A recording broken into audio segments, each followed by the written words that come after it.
Hi, I'm Anna. I'm a service coordinator at Voices.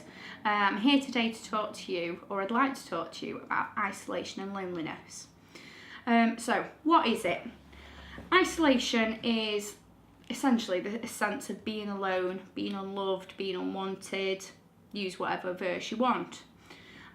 Loneliness is actually the emotional response to isolation.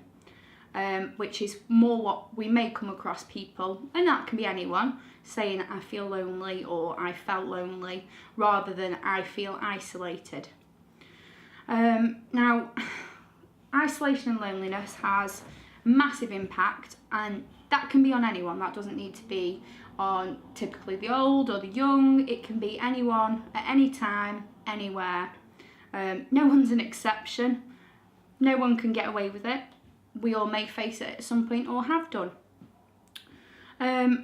Psychologists have actually done some research, and Marmot in 2010 actually stated that social networking and friendships not only impact and help reduce mortality, but they also help us, when we do have those things in place, they actually help us fight illnesses and help us to be better overall, physically, mentally, and overall stable.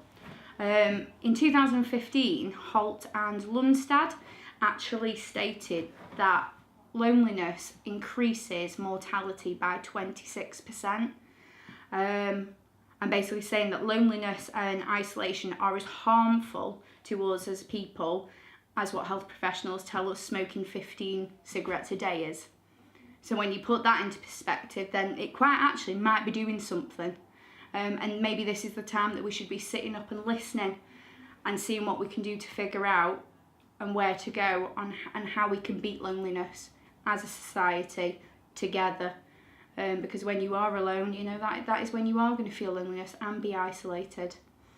Like I mentioned before, it can affect anyone at any time.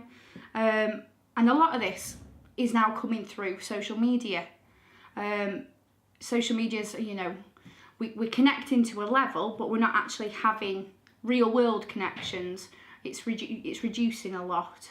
Where we might talk to our children or our friends or our family and have a one-to-one conversation and some actual interaction. Now we're doing it via phone, via computer. Is that enough? Is that enough to make us tick and to fulfill what we need to be and feel included in the world?